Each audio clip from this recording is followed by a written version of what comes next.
Donc je suis docteur de HESS et chercheur à l'école des mines. Justement, le laboratoire qui a traduit Yoshida, donc les commissions d'enquête qu'on a vues sur Fukushima, et qui vient de sortir ce petit ouvrage, une forme de synthèse, qui marche beaucoup mieux que la traduction complète, en 2 tomes, qui fait 900 pages. Qu'est-ce qu'il y a dans... J'avais beaucoup de choses à dire, parce que ce sont 2 cas que j'ai beaucoup travaillé à Haïti, et Haïti en 2010, et Fukushima en 2011. Mais aujourd'hui, pour une fin de journée, je m'étais dit, on va faire un truc plus sympa. Voilà. Je suis aussi dramaturge, par ailleurs. Moi, j'ai arrêté maintenant, mais j'étais dramaturge 8 ans. J'avais envie d'être là toute la journée, mais décalage horaire, plus performance de 26 heures au Théâtre des Amandiers en arrivant. Ce matin, j'avais les yeux qui continuaient de faire...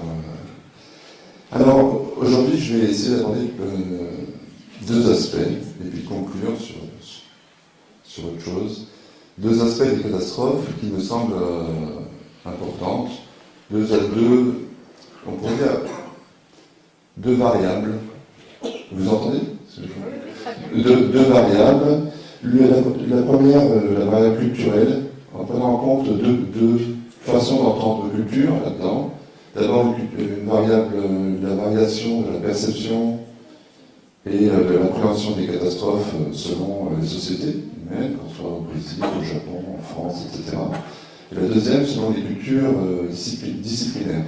C'est-à-dire comment est-ce qu'on perçoit les catastrophes selon qu'on soit physicien, géographe, anthropologue, économiste, etc.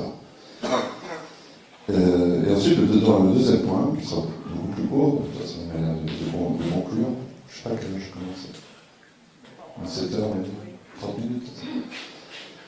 Pour ne pas tomber dans ce relatisme, parce que sinon on pourrait dire, bon, alors, ça dépend de chacun, etc. On se posera la question de qu'est-ce qui fait catastrophe, quel que soit en fait le mode culturel, et quelle que soit la discipline. Qu'est-ce qui fait qu'à un moment donné, on peut dire qu'il y a catastrophe? Alors il sera également, comme je dis votre nom Paul Levinsky le disait tout à l'heure, c'est aussi question du sens, question de peut-être une forme d'éthique généralisée, ou un truc qui ne serait pas éthique concernant que la morale, mais quelque chose qui met un point et qui indique quelque chose. Et moi j'utiliserais le terme de déprise. Alors d'abord pour la question de la variabilité culturelle, et comme en fin de journée, je vais commencer par une forme d'anecdote, pas journalistique, ethnographique, pour essayer de donner l'exemple de ce qui se passe, qu'est-ce qui peut faire catastrophe pour l'un, et où l'autre ne voit pas du tout. Donc mon premier terrain était en Amazonie brésilienne, dans les zones inondables du bassin amazonien. Bassin amazonien, ça va, c'est solide.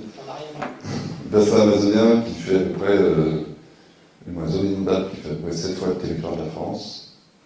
Donc il faut se rendre compte que c'est une zone où chaque année, un territoire dans une surface qui fait 7 fois la France est inondé, et ça ne fait pas catastrophe.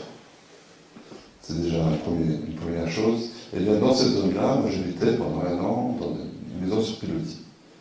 Et on allait de temps en temps relever les filets de pêche qu'on avait mis en travers du courant après des champs de capine. Capine, c'est une herbe flottante, ça fait des petits bulbes remplis d'air.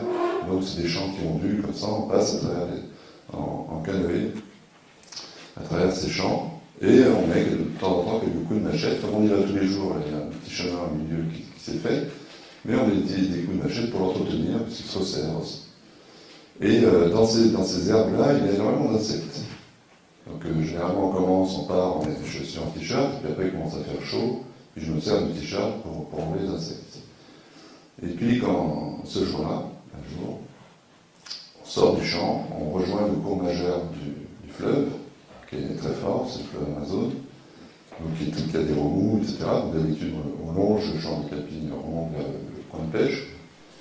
Et là, Pedrino, la personne avec qui je suis, qui est à l'avant du bateau, s'arrête de ramer et se retourne face à moi. Le bateau se met en travers du courant et c'est dangereux, devait être réellement dangereux. Se retourne vers moi et me dit: écoute, Johan, quand tu chasses des insectes, tu dois regarder de qui il s'agit. Tu dois regarder si c'est un papillon. Et il me fait une liste énorme. Donc, pendant ce temps, la canoë, un tronc d'arbre, c'est fébrile, hein, en embarcation, continue. On est à la dérive, il va falloir tout remonter après. Et donc il me fait toute une liste d'animaux. Et je comprends en fait ce jour-là, moi j'avais compris une partie. J'avais une explication de quelque chose que je trouvais très beau en Amazonie, qui était que de voir les gens en pirogue avec des papillons sur les épaules, parce que les papillons, de fait, il ne faut pas les chasser. Donc je trouvais ça beau, et puis j'avais ma petite explication à moi en disant, eh bien, je suis un écosystème pour eux, et si l'écosystème est habité, bien ils ne viennent pas sur moi.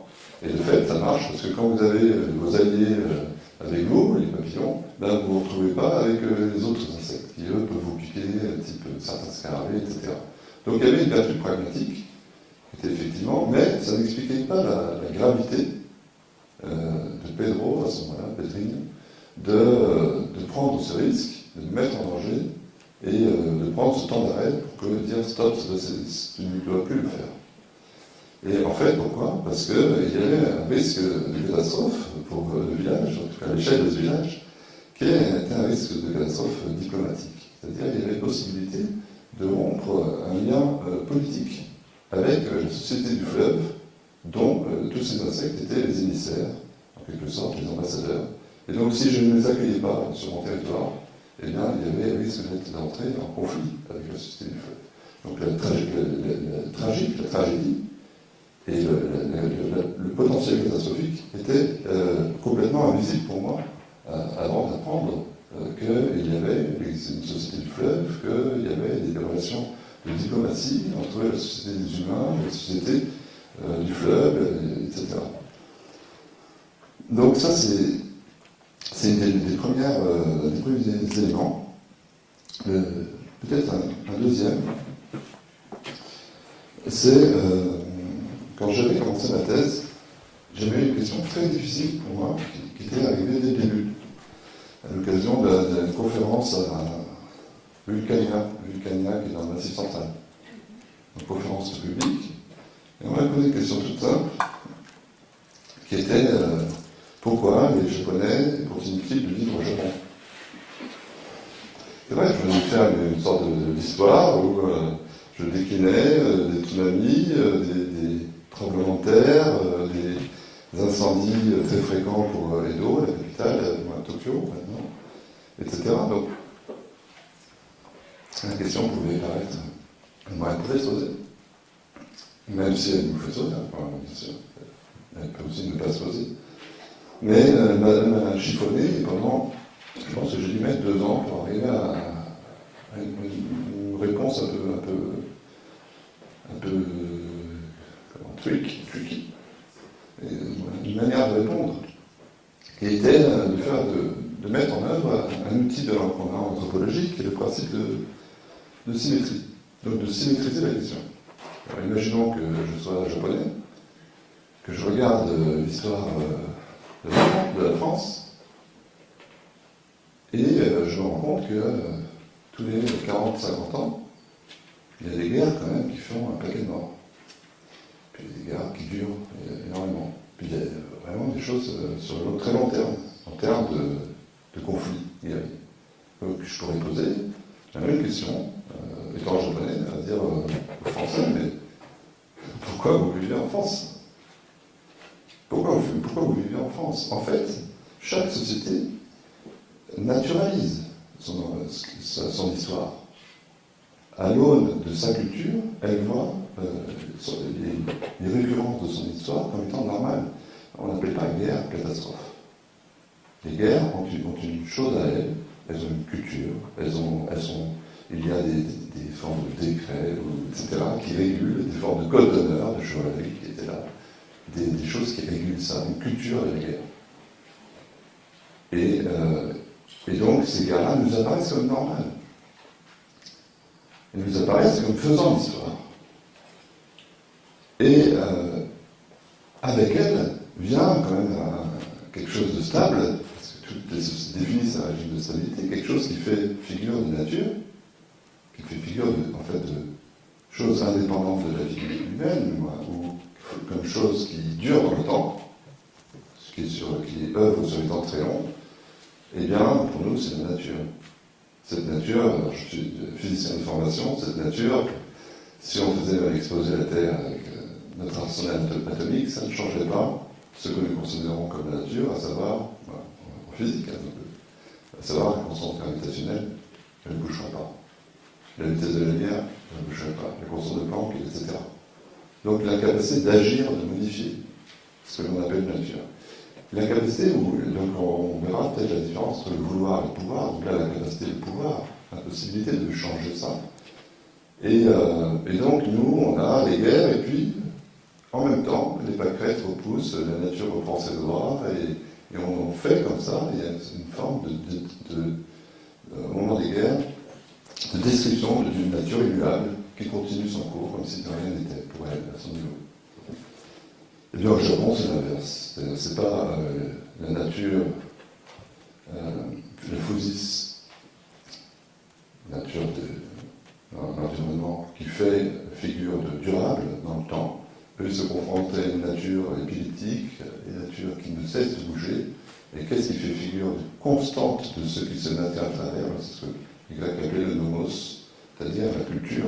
C'est la culture qui traverse, qui se maintient à travers tous les désordres de ce que nous on qualifie de stable, qu'on prend comme référent du stable.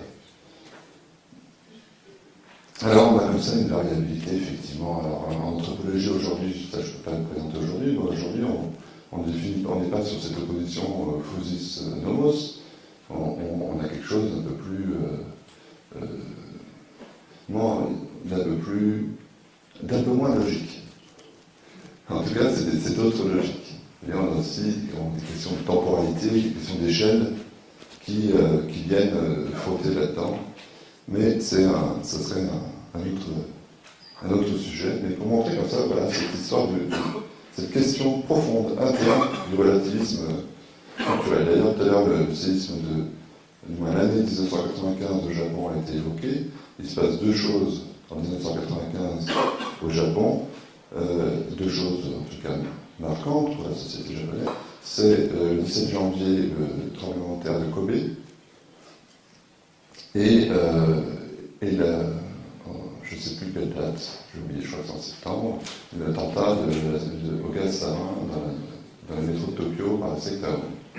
Quand 10 ans plus tard, on demande aux Japonais qu'est-ce qui s'est passé de marquant pour vous alors, en 1995, donc sachant que le tremblement de terre de Kobe fait entre 6 et 7 000 morts, et que l'attentat au gaz sarin fait 2 morts, 3 morts, je pense que là je dirais 3 morts, c'est une personne qui en meurt, mais longtemps après, quelques mois après.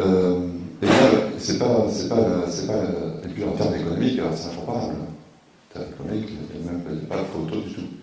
Eh bien, tout le monde parle de l'attentat au gaz sarin.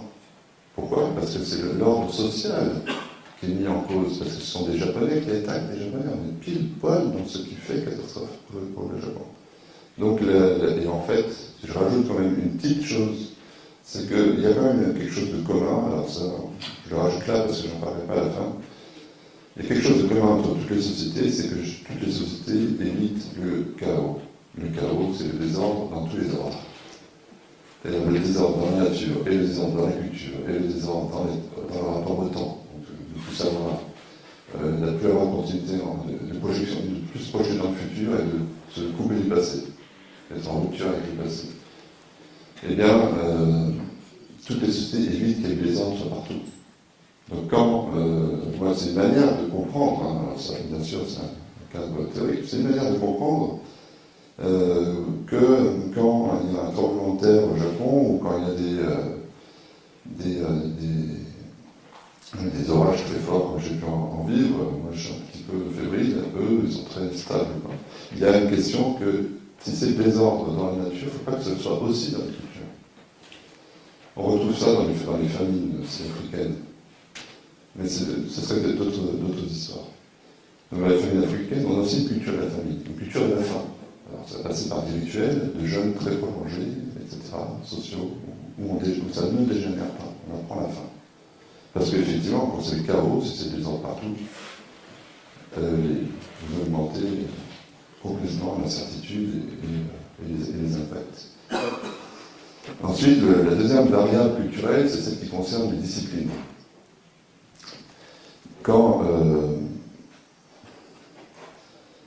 Alors, je vais reprendre encore un exemple, parce qu'en fin de journée, c'est mieux les exemples, il me semble.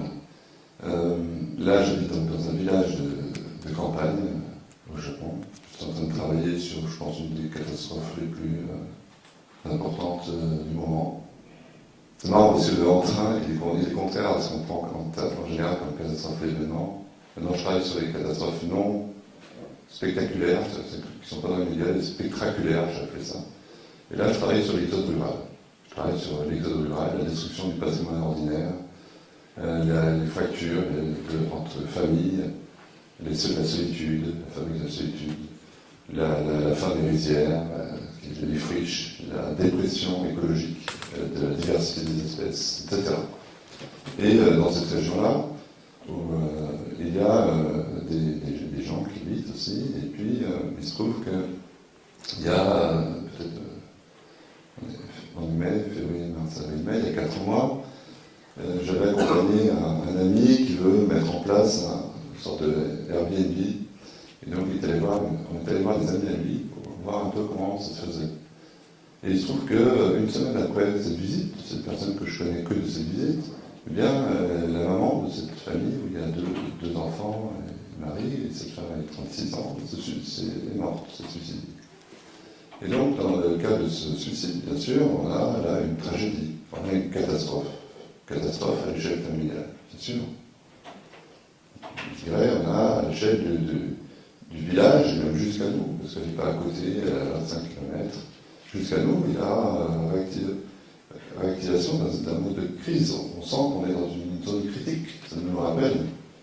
À l'échelle sociale, ça sera c'est tout à fait normal. L'échelle sociale, c'est un élément statistique. Alors je ne critique pas la statistique parce qu'elle est nécessaire justement pour faire apparaître ces catastrophes-là. Mais ce qui se passe, c'est que pour définir au niveau disciplinaire, chaque discipline a un niveau d'attention au monde. Et il se trouve que pour les catastrophes, on est obligé de définir un niveau d'appréhension.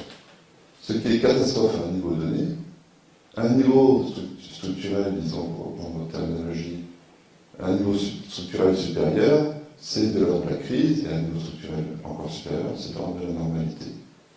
Donc on a pour toute catastrophe quelque chose comme ça qui déplace un curseur. Et où est-ce qu'on met le curseur? Est-ce que je mets le curseur au niveau des individus? Est-ce que je le mets au niveau atomique? Alors là, on a des catastrophes permanentes. Nous vivons avec les catastrophes en permanence. Là, dans le corps humain, par exemple, on a pour chaque minute 80 millions d'atomes qui explosent, le noyau explose. C'est rien. Pour un physicien, c'est rien du tout. Mais c'est ce qui fabrique cette fébrilité atomique, fabrique une crise au niveau moléculaire, et puis cette crise moléculaire fait la stabilité macroscopique. Elle participe complètement. De même qu'on a des cellules qui meurent en permanence dans le corps humain, et ça, au niveau cellulaire, c'est catastrophique pour la cellule, ça peut être critique pour l'organe donné, et au niveau de l'organisme, c'est une manière de... Par exemple, la fièvre, Corvinien a très bien montré ça. Et il se trouve donc que pour les disciplines, chaque discipline travaille à des niveaux différents.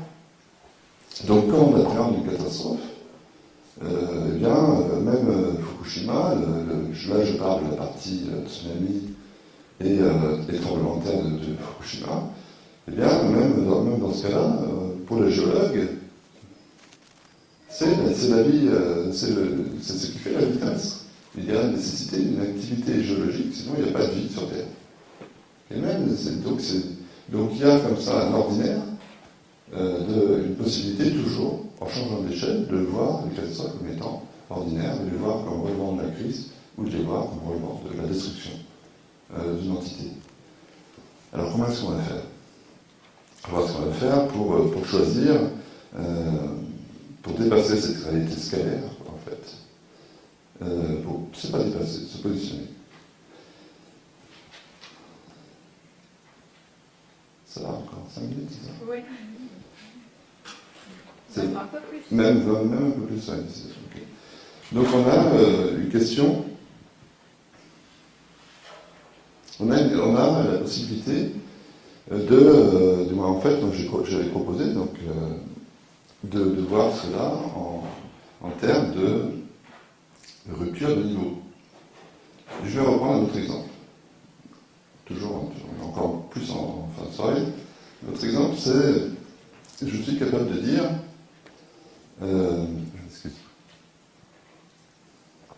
je suis capable de dire on peut dire tout à fait ordinairement le soleil brille toujours. Du point de vue du physicien, le soleil brille toujours. Et puis du point de vue de la personne qui vit sur Terre, qui est dans son champ, il va dire le soleil brille le jour, mais ne brille pas la nuit. Deux propositions, d'un point de vue logique, impossibles à rassembler.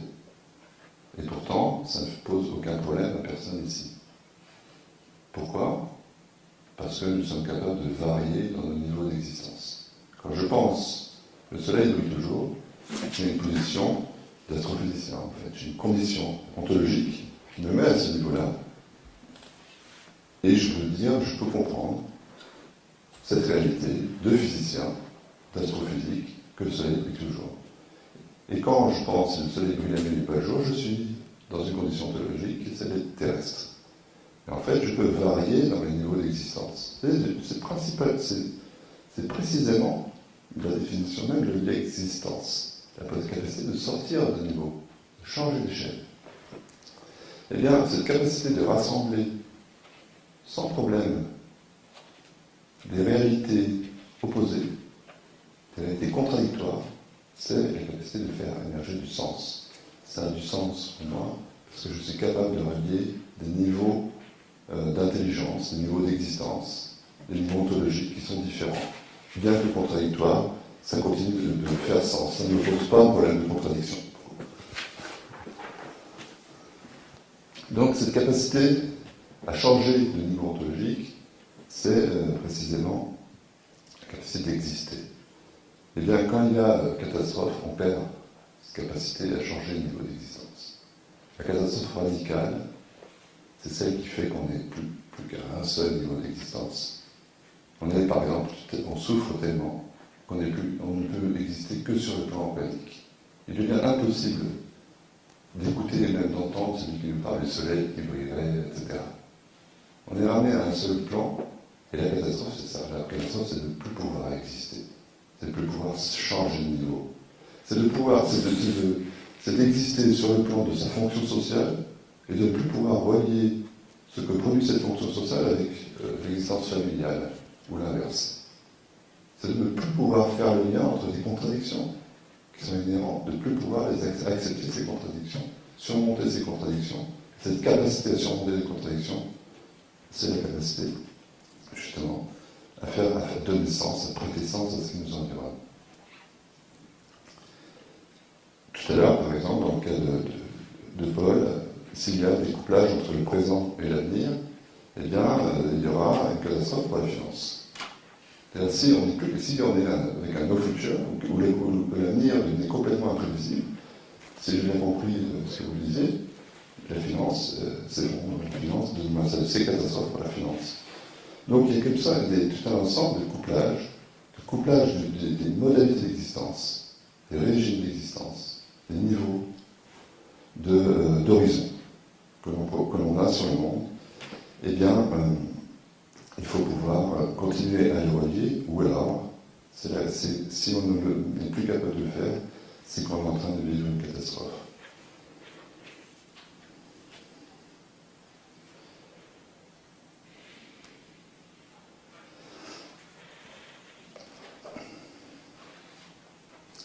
Alors, effectivement, il y a un élément, je l'ai ajouté là, parce que cette question de l'éthique, qui permet de relier des plans d'existence. L'éthique elle-même est le moment où l'on relie des plans d'existence.